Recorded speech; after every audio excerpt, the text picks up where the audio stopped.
السلام علیکم ناظرین، KB نیوز کی مارننگ خبروں میں آپ کا خیر مقدم ہے۔ میں ہوں نیہا خان۔ نظر ڈالتے ہیں آج کی اہم تفصیلات پر۔ Fatima Shirazi home made product استعمال کرنے سے 1 منتھ میں 10 kg تک آپ اپنا وزن کم کر سکتے ہیں۔ سب سے کم دام میں ویٹ لاس کا طریقہ ہمارے یہاں موجود ہے، وہ بھی no side effect, no diet, no exercise کے ساتھ۔ آج ہی کانٹیکٹ کریں Fatima Shirazi home made product سے اور اپنے آپ کو خوبصورت بنائیں۔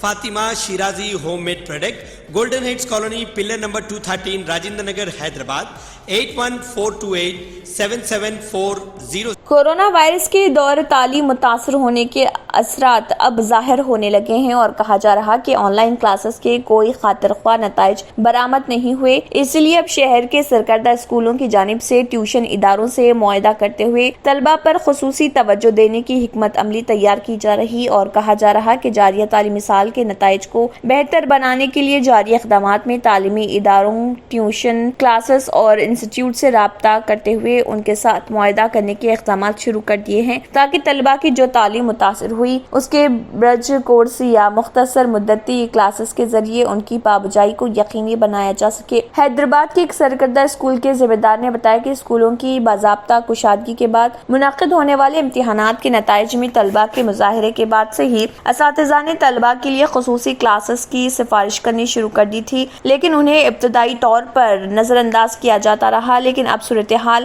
سے واقفیت تک کے بعد اسکولوں کے انتظامیہ کی جانب سے تعلیمی معیار کو بہتر بنانے کے سلسلے میں کیے جانے والے اقدامات کی منصوبہ بندی کی جا رہی اور اسی منصوبے کے تحت خانگی اسکولوں کے ذمہ داروں نے ٹیوشن اور انسٹیٹیوٹ سے معاہدہ کرتے ہوئے معیار تعلیم کو بہتر بنانے کا فیصلہ کیا ہے۔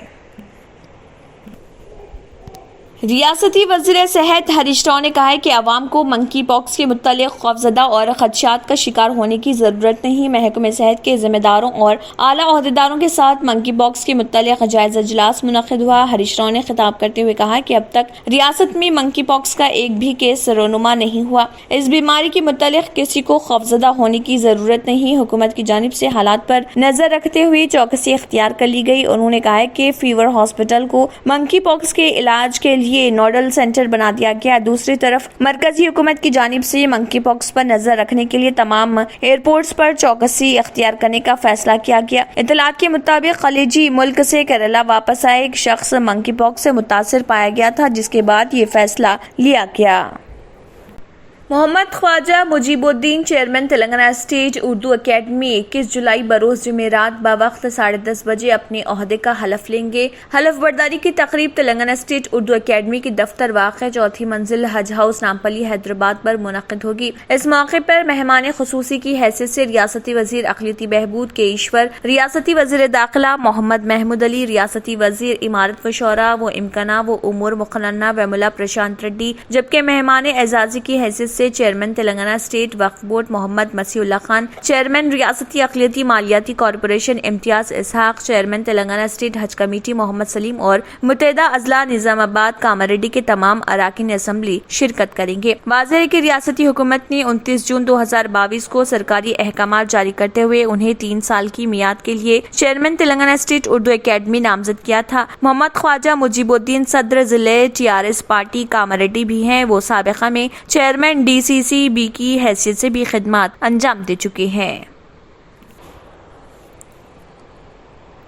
خانہ پور میں ایک ہرن تیزی سے دوڑتا ہوا گیسٹ ہاؤس میں گھس پڑا، جس کی وجہ سے ہلچل مچ گئی۔ تفصیلات کے مطابق قریبی جنگلاتی علاقے سے راستہ بھٹک کر ہرن آبادی میں آ گیا اور وہ تحصیلدار گیسٹ ہاؤس میں داخل ہو گیا۔ تب کتوں نے ہرن پر حملہ کرنے کی کوشش کی۔ وہاں موجود افراد نے ہرن کو بچانے کی کوشش کی، اس دوران جس کا ایک پیر ٹوٹ چکا تھا۔ کتوں کے بھگانے اور عوام کو دیکھ کر ہرن بھاگتا ہوا تلنگانہ چوک ترکاری مارکیٹ تک پہنچ گیا۔ Forest bat officer Muhammad Fazil نے عملے کے ہمراہ پہنچ کر ہرن کو پکڑ لیا اور اسے ویٹرنری ہاسپٹل منتقل کیا۔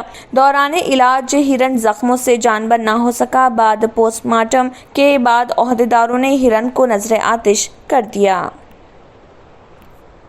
ملک میں کیرلا کے کنور ضلع میں منکی پاکس کا دوسرا کیس درج کیا گیا۔ 31 سالہ مریض جو دبئی سے آیا تھا اس وقت ایک اسپتال میں زیر علاج ہے۔ ہندوستان میں منکی پاکس وائرس کا پہلا کیس 14 جولائی کو متحدہ عرب امارات کے ایک مسافر کے کیرلا واپس آنے کے بعد دریافت ہوا تھا۔ اسے ترووننتھاپورم میڈیکل کالج میں داخل کرایا گیا تھا۔ منکی پاکس پر اکثر پوچھے گئے سوالات اور ان کے جوابات یہ ہیں: منکی پاکس کیا ہے؟ ورلڈ ہیلتھ آرگنائزیشن کے مطابق منکی پاکس ایک وائرل زونوٹک انفیکشن ہے جو منکی پاکس وائرس کی وجہ سے ہوتا ہے۔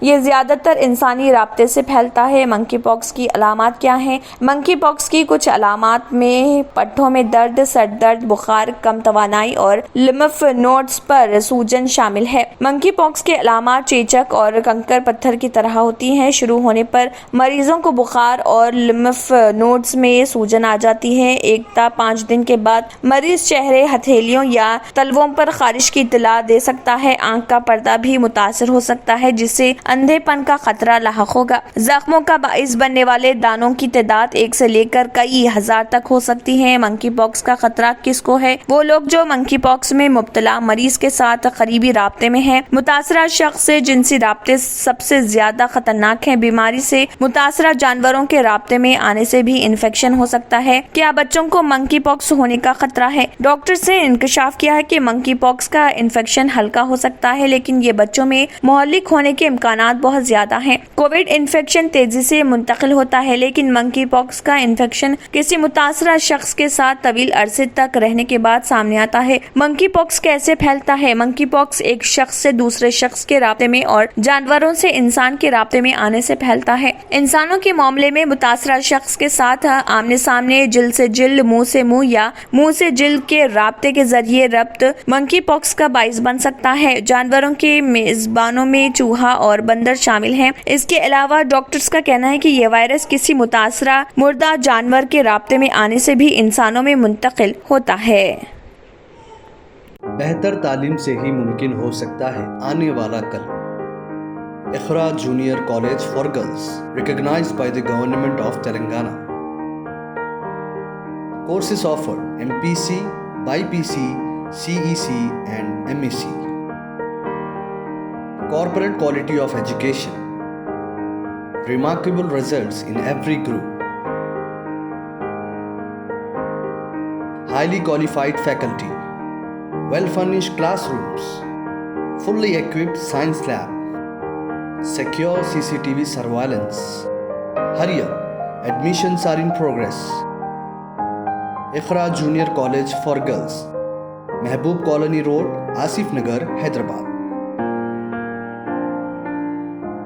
سپریم کورٹ نے آمدگی ظاہر کی کہ وہ وارانسی کی گیان واپی مسجد کے احاطے میں سروے کے دوران پائے گئے شیولنگ کی پوجا کی اجازت کے لیے داخل تازہ درخواست کی سماعت 21 جولائی کو کرے گی۔ درخواست میں شیولنگ کی کاربن ڈیٹنگ کرانے کا بھی مطالبہ کیا گیا تاکہ یہ پتہ چلے کہ شیولنگ کتنے سال پرانا ہے۔ چیف جسٹس این وی رامنا، جسٹس کرشنا مراری اور جسٹس ہیما کوہلی پر مشتمل بینچ نے ہندو فریق کے وکیل وشنو شنکر جین کی یہ بات مان لی کہ 21 جولائی کو انجمن انتظامیہ مساجد کی زیر التوا درخواست کے ساتھ سماعت کی جائے۔ گیان واپی مسجد انجمن انتظامیہ مساجد وارانسی کے تحت ہے۔ جسٹس ڈی وائی چندرچوڑ کی بینچ 21 جولائی کو انجمن کی درخواست کی سماعت کرنے والی ہے جس میں گیان واپی شرنگار گوری کمپلیکس کے سروے کو چیلنج کیا گیا۔ اسی سروے کے دوران شیولنگ کی برآمدگی کا دعویٰ ہوا تھا۔ ہندوستان نے چین کو پیچھے چھوڑتے ہوئے سری لنکا کو قرض دینے کے معاملے میں نمبر 1 قرض دہندہ بن گیا ہے جو شدید مالی مشکلات کا شکار ہے۔ ایک رپورٹ کے مطابق رواں سال کے 4 ماہ کے اعداد و شمار بتاتے ہیں کہ ہندوستان نے سری لنکا کو $37.69 کروڑ قرض کی امداد فراہم کی جبکہ چین نے اس ملک کو $6.79 کروڑ قرض کی امداد فراہم کی۔ اسی مدت رپورٹ کے مطابق ان 4 مہینوں میں ہندوستان کی طرف سے فراہم کی جانے والی یہ امداد پڑوسی ملک کی طرف سے اس جزیرے والے ملک کے لیے منظور کیے گئے $3.5 بلین کے امدادی پیکج کا حصہ نہیں ہے۔ بحران زدہ ملک کو امدادی پیکج میں قرض کے علاوہ ہندوستان نے پیکج میں سامان خریدنے اور مدتی قرضوں کے علاوہ پرانے قرضوں کے اقساط کو مؤخر کرنے جیسی سہولیات بھی دی ہیں۔ ہندوستان اس وقت ملک کی سب سے زیادہ مدد کر رہا جب اس کے دوسرے اتحادیوں نے سری لنکا سے منہ موڑ لیا تھا جو اس سال کے شروع میں میں بیرونی اور اندرونی وجوہات کی وجہ سے شدید اقتصادی بحران کا شکار تھا۔ روس میں ہم جنس کے تعلقات کو فروغ دینے پر مستقل طور پر پابندی لگائی جا سکتی ہے۔ اس بل کے تحت جو وہاں کی پارلیمنٹ ڈوما میں پیش کیا گیا، اس طرح کے بیانات اور پیغامات کو جنگی پروپیگنڈے اور نفرت پر اکسانے سے تشبیہ دی گئی ہے۔ فی الحال روس میں LGBT کے پروپیگنڈے پر صرف اس وقت پابندی ہے جب بچوں کو بھی اس میں شامل کر لیا جاتا ہے، تاہم کچھ روسی سیاستداں خاندانی اقدار سے انکار اور غیر روایتی جنسی تعلقات کے پروپیگنڈے کے خلاف سخت پابندیوں اور سزاؤں کا مطالبہ کر رہے۔ بل کے ساتھ منسلک ایک وضاحتی نوٹ میں استدلال پیش کیا گیا ہے کہ روس میں LGBT پروپیگنڈا وسیع ہو چکا ہے اور اسے میڈیا، عوامی تقریبات، اسٹریمنگ سروسز اور فلموں میں اس طرح کے تعلقات کی عکاسی کے ذریعے فروغ دیا جا رہا۔ روس میں قانون سازی کی سطح پر خودکشی منشیات، انتہا پسندی، مجرمانہ رویے کو فروغ دینے کی اجازت نہیں ہے کیونکہ انہیں منفی اور سماجی طور پر خطرناک سمجھا جاتا ہے۔ ایک ہی وقت میں رسمی طور پر اب تک خاندانی اقدار کے انکار اور غیر روایتی جنسی تعلقات بشمول فلم کی تقسیم و تشہیر اور نمائش اور اس کے استعمال کے پروپیگنڈے پر کوئی پابندی نہیں ہے۔ وضاحتی نوٹ میں یہ تفصیلات پیش کی گئی ہیں۔ بل مرتب کرنے والوں، جن میں حکمران یونائٹڈ رشیا پارٹی کے ارکان شامل نہیں ہیں، ان کا دعویٰ ہے کہ خاندان کو ایک سماجی قدر کے طور پر مسترد کرنا، نام نہاد بچوں سے پاک طرز زندگی کو فروغ دینا اور غیر روایتی جنسی تعلقات کی منظوری اور تسلیم کرنا، یہ نہ صرف بچوں اور نوجوانوں کے لیے بلکہ پورے معاشرے کے لیے خطرناک ہے۔ ترکی کے صدر رجب طیب ایردوان نے سویڈن اور فن لینڈ کو ایک بار پھر دھمکی دی ہے کہ وہ North Atlantic Federation Organization NATO میں شامل نہ ہوں۔ خلیج کی ایک رپورٹ میں بتایا کہ ایردوان نے کہا ہے کہ جب تک یہ دونوں ممالک ترک فوجی اتحاد کی شرائط پر متفق نہیں ہوتے اور ہماری شرائط کو پورا کرنے کے لیے ضروری اقدامات نہیں کرتے، ہم ان کی ناٹو میں شمولیت کا عمل روک دیں گے۔ انہوں نے اس سے قبل دونوں ممالک سے دہشت گردی کے خلاف جنگ میں اپنا کردار ادا کرنے کا مطالبہ کیا تھا اور ان پر کالعدم کرد عسکریت پسندوں کو پناہ دینے کا الزام بھی لگایا تھا۔ روس اور ایران کے ساتھ 3 سطحی سربراہی اجلاس کے موقع پر گفتگو کرتے ہوئے ترک صدر نے کہا ہے کہ میں ایک بار پھر اس بات کا اعادہ کرنا چاہتا ہوں کہ اگر سویڈن اور فن لینڈ نے ہماری شرائط پر پورا اترنے کے لیے ضروری اقدامات نہیں کیے تو ہم روک دیں گے۔ తంత్ర మంత్ర యంత్ర కి సమ్రాట్ బాబా ఆజాన్ బెంగాల్ 100% లాభం గ్యారంటీతో పాటు ఉద్యోగం, వ్యాపారం, ఇంటి పోరు, ఆర్థిక సమస్యలు, ప్రేమ వివాహం, చేతబడి చేయబడిన వారు, భార్యాభర్తల మధ్య గొడవలు, పెళ్లిలో ఆటంకాలు, సవతిపోరు, శత్రుబాధ, విదేశీయానం, సంతాన ప్రాప్తి, ముట్కార్ని వశీకరణం స్పెషలిస్ట్. నేను చేసిన పనిని ఎవరైనా సవాల్ చేస్తే వారికి నగదు బహుమతి.